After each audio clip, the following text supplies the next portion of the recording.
Well, good morning. This month we're going to be doing a series on what I call the 4 Ds. Doubt, denial, destruction, and death. Sounds like fun. And I promise you it will be at least partially upbeat. But these are all things that affect our ability to be fully who we are. And they have that relationship. And they're very different kinds of things and very different kinds of energies, but they all have the ability to cause us to be in limitation in terms of how we think and see the world and see ourselves. So today we're going to start with doubt. We have these high-tech special effects going on. Sort of Cirque du Soleil-ish. Right? The Buddha, a long time ago, of course everything the Buddha says was a long time ago, but there is nothing more dreadful than the habit of doubt. Doubt separates people. It is a poison that disintegrates friendships and breaks up pleasant relations. It is a thorn that irritates and hurts. It is a sword that kills. Now, most of us just think of doubt as kind of a thing, not a big deal. We all have doubts about things. And in reality, as we're going to find out, doubt can be a positive thing in some areas. You don't want to just go in and be completely open to whatever anybody says or whatever anybody thinks. You want to retain that ability to be a little bit skeptical, not cynical, but skeptical, so that you can discern with wisdom what it is that you should accept, what it is that does work for you, what it is that you do resonate to. But doubt is a very limiting kind of thing, because when we're in doubt, we're at a place of indecision. We're at a place of not knowing. We're at a place that, doubt tends to paralyze us. It keeps us from going forward. In a wonderful book, The Power of Decision, Raymond Charles Barker talks about this quite a bit. And the idea that what he describes as indecision is actually a decision to fail. That there is no such thing as indecision. That when you have a choice to make and you say, I'm not going to make that choice, that's a decision. And the decision is to postpone maybe doing what's in front of you to do. Now, when do we do that? We don't do that about something we're very confident and feeling good about. We tend to do it with something that we're kind of concerned about or have some fear around. Maybe there's something difficult on your agenda, like, I don't know, having a difficult conversation with someone that kind of needs to be had, but that will be a difficult conversation. Maybe sitting down to pay the bills when there's a fear that there isn't enough money to do that. Maybe doing your own personal work, an exercise like we did in the meditation, which is confronting an aspect of yourself that maybe causes some discomfort. And we doubt whether we have the resources to do it. We doubt whether we ought to do it now.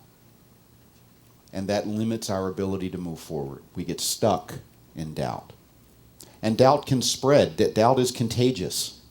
Not just from person to person, but within yourself. You might doubt yourself in one area of your life, and that can spread to other areas where formerly maybe you felt secure. Joe Brown said, love and doubt have never been on speaking terms. And the cartoon says, I used to be indecisive, now I'm not sure. What makes us be uncertain? Well, let's look at it this way. What is the opposite of doubt? Well, the opposite of doubt is really clarity. To be clear, to be clear about what is in front of you to do, to be clear about what you bring to the experience, to be clear about your principles, your values. When you really know your inner values, when you really are in touch with the deepest things that you value, decisions are really easy. Because the values guide you. It's when we say, well, my value says to do this, but it might be more convenient to do this. Or it might be more profitable to do something else. Or it might be more expedient to make an exception here and not to go with what I know to be right or what I believe to be right. And there are other times when the decision or the choice is really about two different facts and you're not really clear on which fact is really true. It's not always a value-based decision. Dr. Barker talks about the idea of the best thing to do to find out the facts is to make the decision. And then you'll see whether it was right or not. Because quite often we hold back and we don't make decisions. Oh, I need more information. I need more information. Or we become chronic seekers of advice. You've got a big decision to make, so you ask everyone you know what they would do. And you get about 73 answers. And you're more confused. I didn't know I could be that confused. Now I'm really confused. But usually what it boils down to is we doubt ourselves. Something inside says, I'm inadequate to make this decision. Or I'm inadequate or insecure about what would happen if I made the decision and it doesn't go the way I want it to. So I'm afraid to move forward. Wayne Dyer tells a great story about when he was a young man. He went to school at Wayne State University in Detroit, and he had an aunt there, and he went to visit her, and he was staying in a hotel on the other side of town, and he invited her to come over for dinner, and she said, "Oh, I can't do that." He goes, "Why not? Just drive over." She goes, "I can't. To get to where you are, I have to go on the freeway, and I can't merge." He said, "What? I can't merge. I can't get on the freeway." So he had to get a cab to go see her. She couldn't merge. Now, that sounds silly, but we probably all have an I can't merge somewhere in our repertoire, so we don't do something. I'm not good at talking to people at parties, so I don't go to parties. Or, things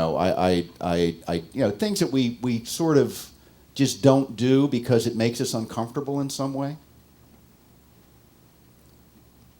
Because we doubt that we would be effective at it, or we doubt that we would enjoy it. And this can become very pervasive. It can be a simple thing like you're driving down the road, with your spouse or your significant other, and you say, "Hey, let's go over and see if Joe's home." "Oh, no, he's probably not there." "Why not?" "Well, I don't know. There's probably something deep inside that says, no, I don't want to do anything I'm not prepared to do." Now, on the other hand, there are people that never doubt anything about themselves, and they probably have reason to. So there is that middle ground of somehow finding a balance between, am I doubting because I really have a legitimate concern here, or am I doubting because of an inadequacy that I'm just not owning up to? That's always a good question. The Economist magazine had a series of these up on the internet. Is your decision final? That was sort of from that TV show. Is that your final decision? One more chance to doubt, right? Well, I don't know if it's final or not. Let me think.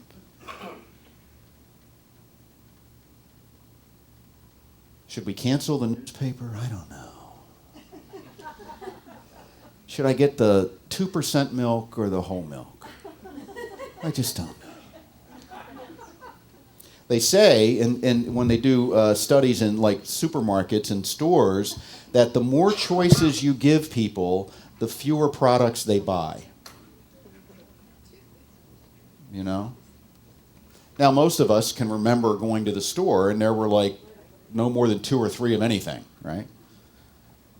There were cars. Each manufacturer might have made 4 or 5 cars, but they were clearly delineated. There was the big long car, and there was the medium-sized car, and there was the econo car. Now, with the ability to do manufacturing with the technology they have, they can make a car just for you. And there's hundreds and hundreds of decisions to make, about the size and the color and the trim and the electronics and all that. And people just go, I don't know that I'm adequate to go buy a car. What if I make a wrong decision? What if I get the GPS and it doesn't like me? I'll end up in the wrong place all the time. I'll have to merge. So when I tend to let doubt run rampant in my life, it shows up more and more and more and more. And the only way to really not have to deal with it is to find a way not to have to make decisions or not have to get out into the unknown. So I close off more and more of my life. Try to make it more and more predictable. more and more, or less and less, unknown. You know. Now, Shakespeare, who was a pretty smart guy, said modest doubt is called the beacon of the wise. So there is room for doubt. I mean, you know, for example, you might have heard there's an election coming up, and there's been some ads, although we don't get too many in California unless you watch cable. We get the California referenda things, but we don't get the presidential stuff too much unless you watch a cable station that's also shown in a swing state. And we're right next to a swing state, Nevada, so we get a few of them. You know. But you probably would be good to doubt some of what's being said in some of those ads.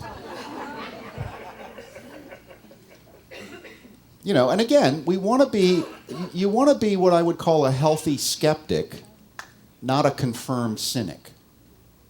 Because the problem with being cynical is it's born from negative emotion. And the problem with negative emotion is you can't be cynical and happy at the same time. You can't be cynical about something and be in any sense of being a loving person at the same time. But you can be skeptical and say, "Oh, wait a minute. Let's look at this. Does that make sense? Maybe I do a little research and find out if what they're saying is true or not true or how they're shading it." You can, because some of these ads, they actually shade the facts in favor of whoever it is they're supporting. Now, we don't do that, do we? You never shade the facts to make yourself look good. You've never done that in a job interview or anything, have you? You've just come right out and give the cold, hard facts, and yes, I did get fired 27 times, and yes, but I promise if you hire me, I'll be different. Now, you probably have shaded a little bit. When you're asking for a date, you probably, just kind of come across with the good stuff. You can tell them about the lousy stuff after you get married. So the point is, we all do that. I mean, we all have this tendency to make ourselves look better. And when we sit down and do stuff around here, when we're going to put stuff on the website or we're going to do the announcements, we don't say, we say, well, how can we make it look the best we can make it look? You want to be honest, but again, you want it to look like, so it's attractive to people. But also, in that process, you can fall into, there's probably a range in which you're still true, and then you can step outside of that range. And often in the political ads, they do, because they're assuming a significant portion of the audience isn't going to check up on them. So if you're watching those kinds of ads and getting them in the mail and receiving, all that kind of stuff, it's good to be a healthy skeptic rather than believe without doubt everything you receive. So a modest doubt is the beacon of the wise, the ability to discern. But see, if I don't trust my ability to discern, then I'll use doubt to keep everything out. So we need to recognize that we have the inner wisdom. Even if we may not know all the facts, you can usually tell when something is kind of on the beam or not. You usually get a feeling that doesn't pass the smell test or the laugh test or whatever test it is. I remember one time when I lived in Florida, I went to the only city council meeting I ever went to in Lauderdale by the Sea, which is a little kind of a small town that's part of Fort Lauderdale, but it's its own incorporated town. It's right on the beach. We used to call it Mayberry by the Sea. And there was this condo developer that wanted to tear down this whole big section like a hotel. And they also wanted this, and the city hall was like 2 blocks off the ocean, but there was 2 blocks open up to the ocean that was a combination of parking lot and park. So you could come right out of the front door of City Hall and walk 2 blocks and you'd be on the beach. And it was very attractive.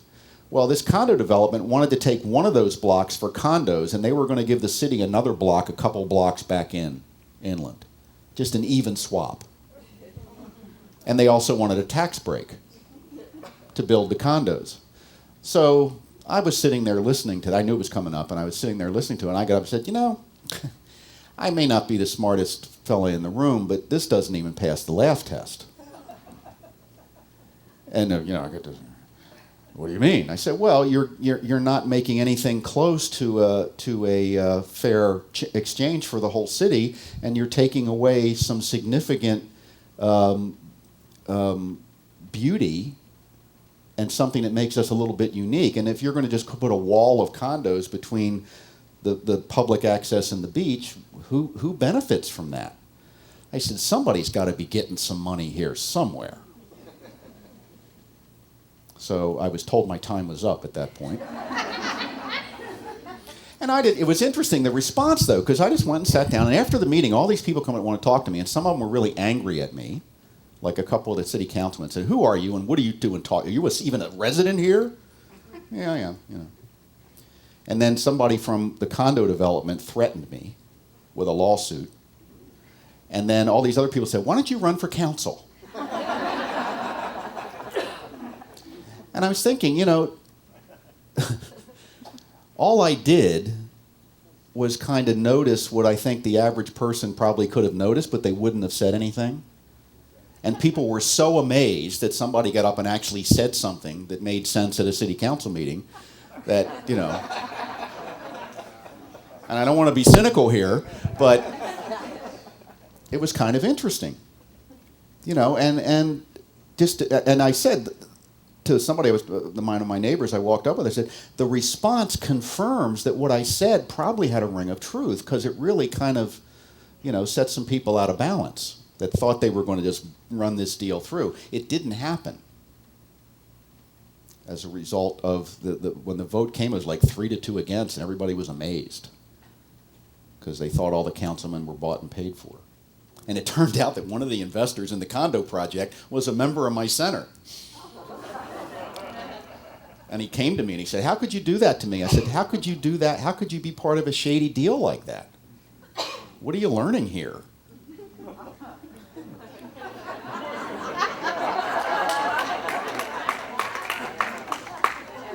That was a private one-on-one conversation. And he just looked at me. I said, well, think about it. You were all about you, and you were not looking at the greater good in any way. You were trying to pull a fast one.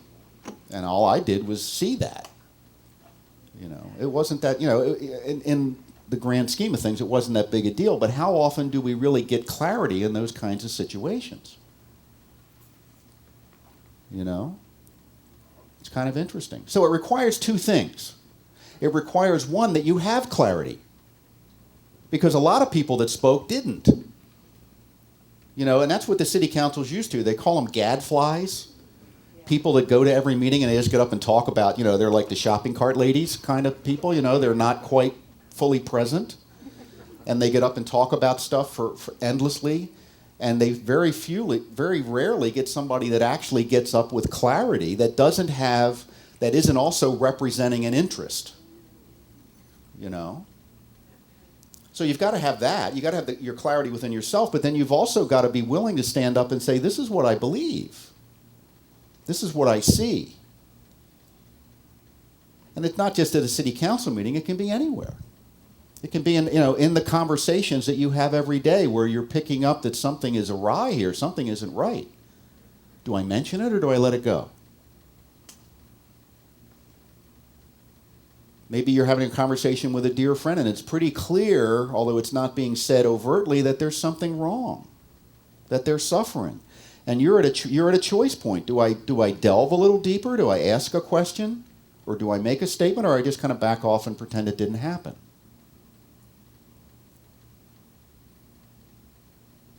And how often do we make those decisions? That's a day-by-day thing. And then we complain that more people don't stand up and speak the truth. Well, how about you? Well, I didn't mean me, I meant someone else. I saw a great little voter, get out the vote slogan thing, and it said, if you don't vote, you lose your right to complain. Would that were true. How many people have you heard complain about government? Do you vote? No, I don't vote. I'm giving up on them. Well, They ought to have a place, they ought to have a state where all those people can live. With no government. And let them, see how it works. Might work. It might work. We haven't tried it.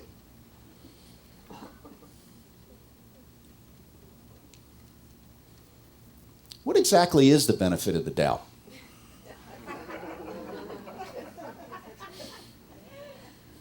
There's two ways of looking at it. The traditional way will give someone the benefit of the doubt, which means, you're going to kind of hear them out. The other is there benefit to having doubt in your life? And the answer is yes, there is, but again, it's got to be a balanced kind of a thing. This can be very nuanced. Am I truly open to new and different ideas and points of view?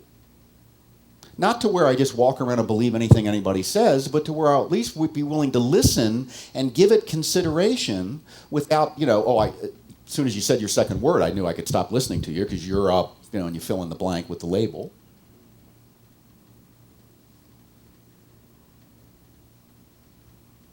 And the problem with that is it's two things. One, it limits our ability to experience a wider possibility in life.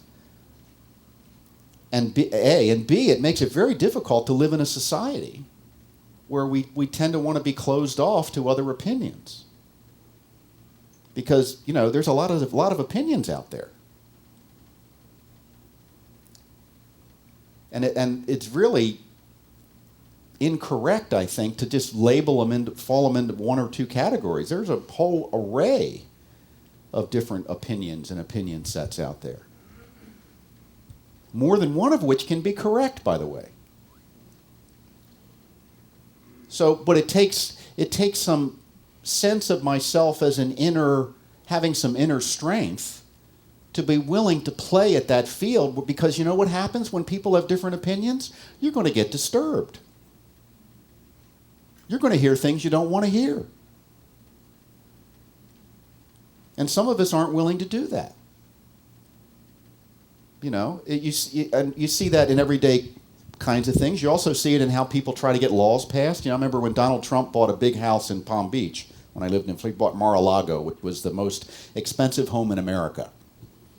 Because, I don't know how he stays so modest, but... and it was this huge, it had been built by Marjorie Merriweather Post. It was this huge, rambling 100-room estate on the ocean in Palm Beach. It's gorgeous. And then he noticed, I guess he was out in the yard one day, and he noticed there were airplanes flying over. So he asked them if they would move the airport. He wanted it moved 12 miles south, so the flight pattern wouldn't be over his home. And when people said, "What are you, crazy?" He says, "What are you talking about? I'm disturbed by this. I'm the biggest taxpayer in town. I shouldn't have to be disturbed." It's just how he put it. And you say, well, isn't that silly? But we see it all the time, right?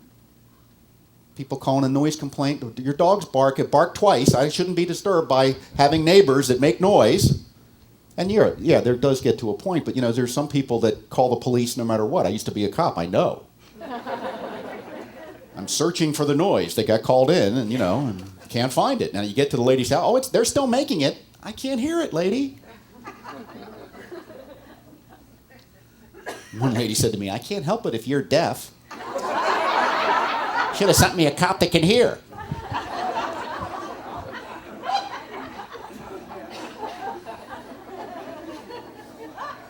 I said, "I guess you're not buying a ticket to the policeman's ball this year, are you?" But you see this. I don't want to be disturbed, so I want a cocooned environment where I can just be left alone. But I also like to live in a place with lots of people. See how we drive ourselves crazy with these kinds of things. So what is the benefit of the doubt? Ambrose Bierce said, "Doubt, indulged and cherished, is in danger of becoming denial," which we'll talk about next week. "But if honest and bent on thorough investigation, it may soon lead to full establishment of the truth." So the doubt that's honest and bent on full investigation. Let's get to the bottom of this. Let's see what's really going on. You know, that extends beyond just calling someone else a liar. Let's see if you're really lying. Let's see what the real facts are before we establish either side. You know, the idea of having fact checkers at the debates was kind of an interesting idea, although it would probably take longer than the delays in the football game while they do instant replay. You know. But if you think about it, what if instead of saying you're not telling the truth, you would say, okay, let's look at the facts. But the problem is you can't do it there because these are complex issues. The debates aren't about facts. They can't be. The facts are too complicated to talk about in 2 minutes or 90 seconds or something like that. You know? What are we really seeking? But forget that. What about just in your one-on-one conversations within your family and your friends where you determine that the other person is wrong somehow in terms of an opinion expressed or some idea expressed? How often do you say, wait a minute, let's get to the bottom of this. Let's really look at this. Let's see what's really going on, you know? Just in the interest of really knowing the truth. That's when doubt is a very positive thing. I think we should question everything. That there's nothing so sacred that it can't be questioned. Because when you have things that are so sacred they can't be questioned, usually what's being protected is something that isn't so. And if it is true, it'll stand up to scrutiny, won't it? But how often do we find ourselves emotionally defending an opinion that we're not really sure if it's true or not? We just would like it to be true. And more than that, we just want to win the argument. So all that falls in too. And earnest. There is no room for doubt in a treatment. Now he's talking about when we do our prayer, a spiritual mind treatment, an affirmative prayer like Durian opened the service with, is a statement of the truth that we want to move into. It's sort of an aspirational statement. He says there's no room for doubt in a treatment. Realize that you treat with your understanding through the law. Meditate upon the spiritual significance of the statements you make until you induce within consciousness a definite concept of an already established fact, even though the fact may not have become objectified. In other words, you see it as though you want it to be, and you actually own that. Now, what I need to do is make sure, am I treating for something that's even possible? You know. But most things are possible, so the answer is most of the time at least you are.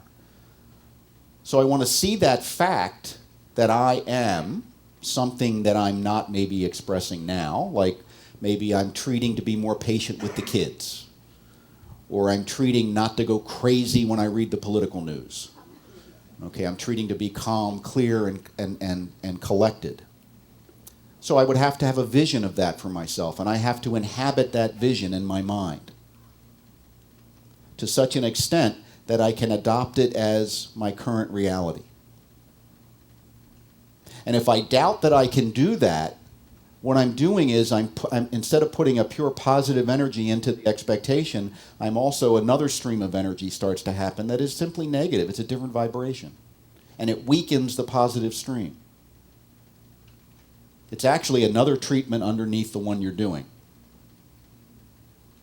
And it's like we talk about the thought containing the intelligence. So the thought is the seed. So the farmer plants the seed in the creative medium, which is equivalent to your subconscious mind. The idea goes into the subconscious mind where it gestates and somehow manifests. Well, the seed goes into the ground nurtures the seed, and the seed becomes the plant. But what if the farmer is doubting whether he planted the seed right? And he goes out the next morning and digs it up to see how it's doing. Well, we know that quite likely will kill it. That once it's in that creative medium, it needs to stay in that medium and it needs to be nurtured. And it's the same with our thoughts that we're trying to build new beliefs with. How often do you do a spiritual practice like a prayer or a treatment and affirmation, and a half hour later you're affirming the exact opposite thing? We had a spiritual mind treatment workshop yesterday with folks in the foundations class, and we talked about this. I do a beautiful prosperity treatment in the morning. Man, I'm hitting on all cylinders, man. I feel it. I'm vibrating. Donald Trump, look out. Here I come. Then I walk into Starbucks and I reach in my pocket and I got 37 cents. Where does my mind go? Do I go to the truth I declared during that treatment, or do I go back to the original truth that necessitated the treatment in the first place? And do I react with, oh crap, no money again? Just that, and then you start playing your greatest hits tape, right, of all the times you didn't have enough money, and the feelings wash over you. Well, that's probably twice as powerful as the treatment you did that morning. Because of doubt. I doubt whether the treatment I just did is sufficient. I doubt whether I am sufficient to own that greater idea that I have just declared for myself. So what Ernest says, when you're doing a treatment, when you're doing a prayer, when you're doing an affirmation and doubt arises, stop and do another treatment to erase the doubt. Then go back and do the original treatment. Because doubt is like termites in a house. It's eating away at your foundation. And if left alone, there'll be nothing to hold on to. It'll look like something's there. If you ever had termites, it looks like something's there until you touch it and your finger goes right into the 2x4. You know, gee, it looked okay. Yeah, there was something inside eating away at the strength of the fiber of the wood. And doubt within us eats away at the strength of the fiber of the consciousness. So how do we overcome doubt? A couple of slides here. Empower your word so that doubt cannot neutralize it. In other words, once I do a treatment that I know I'm in that emotional, vibrational energy I want to be in, anytime the rest of the day that issue comes into my mind, I want to go right to that same emotional vibration and recreate it. I may only have 37 cents, but so what? I'm not going to go into poor me. I'm not going to walk out and slam the door and think about all the times I've failed about money. I'm done with that. Set it aside. It's over. I'm going to create a new idea that comes up every time that money comes up. And if that new idea comes up enough and I stick with it, my idea of money will change and my relationship with money will change and I'll have more money if that's what I want. Or what I have will turn out to be enough. Something like that. It'll just work. How good is your word to yourself?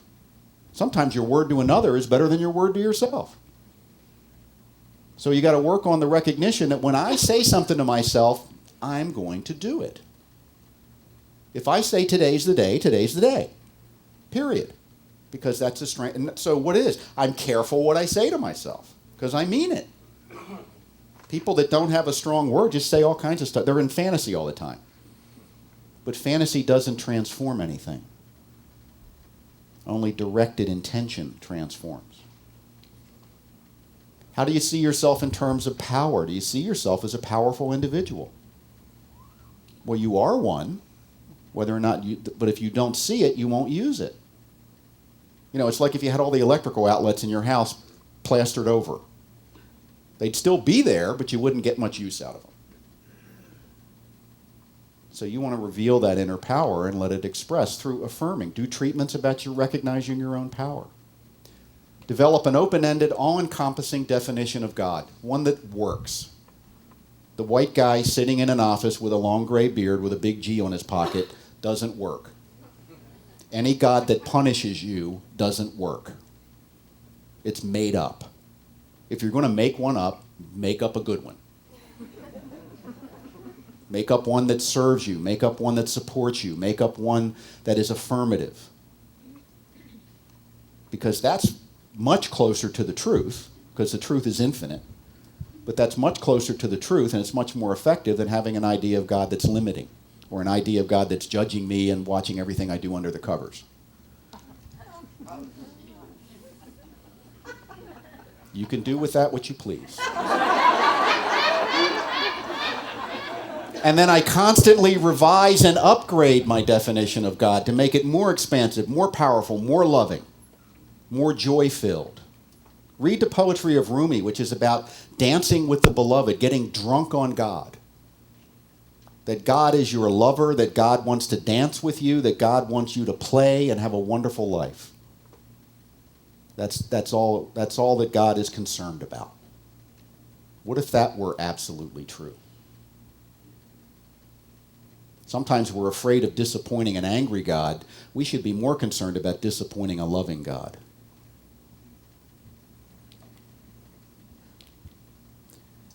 The embodiment and the basis for your worldview. In other words, my worldview should come from the recognition I'm a powerful being that is a being of love. And let the world coalesce around that. Because it will, in your experience. Set up the observer consciousness. In other words, pay attention to what you're thinking and feeling as you go through your day. I have a little guy who sits right here. And if something untoward's going on, he taps me on the head, says, "What are you doing?" "What do you mean, what am I doing?" "I'm having a reaction to this idiot in front of me in the car." "Is that what you want to be doing?" "No." "Then fix it." Fall in love with that idiot in the car in front of you. And then you'll be happy and he can still be an idiot. It's very simple. Practice monitoring in and out flow. What are you letting in? What are you letting out? Am I letting in negativity without questioning it, without observing it that it's something I don't need to let in? Is the gate open all the time? And anything comes in? Matter of fact, am I looking for negativity? Am I attracting it into my life? Because I've created that kind of a flow within myself. Is negativity coming out of me on a regular basis? If so, I need to make a correction. Honor that inner voice. Somewhere within there's a little tiny voice, it's probably a little tiny, that's saying, you know better, you know better, you know better. Listen to that. Because you do. Reclaim your power if you've given it up. It's still there. It's like the plug, take the plaster off the wall and use the plug. Plug yourself into that high voltage center of your being that is pure spirit. Defrock your wizards. A wizard is someone you have given the authority to get right into your consciousness. If they say something, it can knock you completely off balance. If they don't say something appreciative, you're devastated.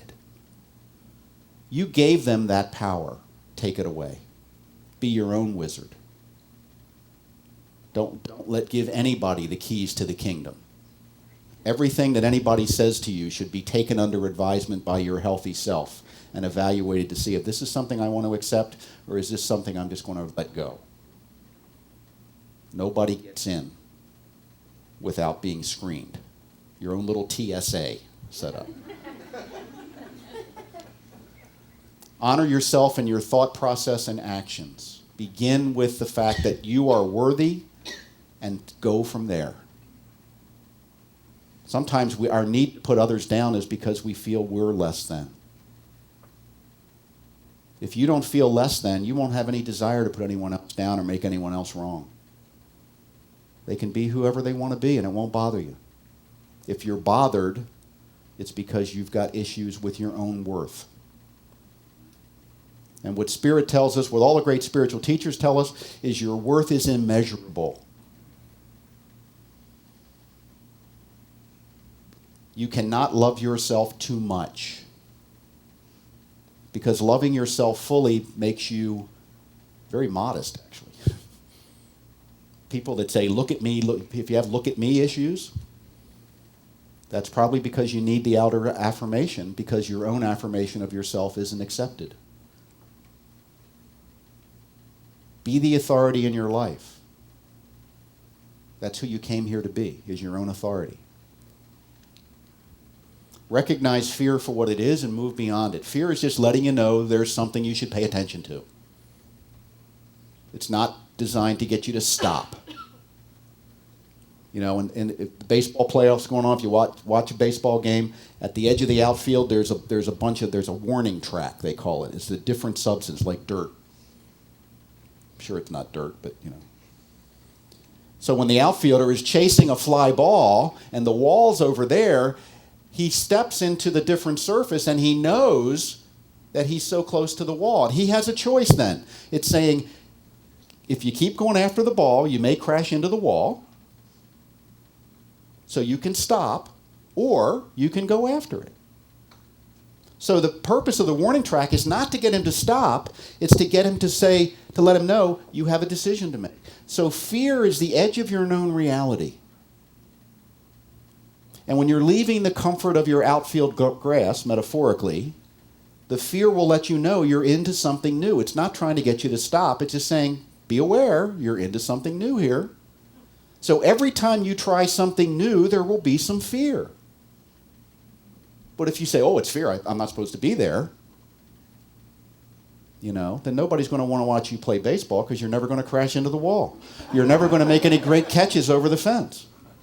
Imagine a baseball player trying out that runs to the edge of the outfield glass and stops. And the ball drops on the warning track. Right? Wouldn't make the team, would he? But that's what a lot of us do. As soon as we start to fear or discomfort, we stop. Oh, I'm not meant to be there. It's uncomfortable. If I were meant to be there, it would be smooth and easy and natural and graceful. But what if that's not so? What if you're meant to be there sometimes because you got to butt your head right through a wall to get there? Are you willing to do that because you know your inner strength is sufficient to carry you through? So doubt is something that we have to balance in our lives. It can be a very effective tool if it's used to investigate the truth and bring us to a discernment of clarity. But it can also be something that inhibits our ability to move forward because we doubt our own inner reserve. So what I'd like you to do as you go forth this week is to affirm your own inner power. And it's a power that we all share. It's a universal power. It's all the same thing. It's the power of spirit. It's the power of life. It's the same power that pushes the plant up through the asphalt. When the plant pops through the asphalt? That's the same power you have within you. A determination to live and to express, not to hide and withdraw. Step into your life, stand into your own greatness, and the world will respond in kind. Thank you, and namaste.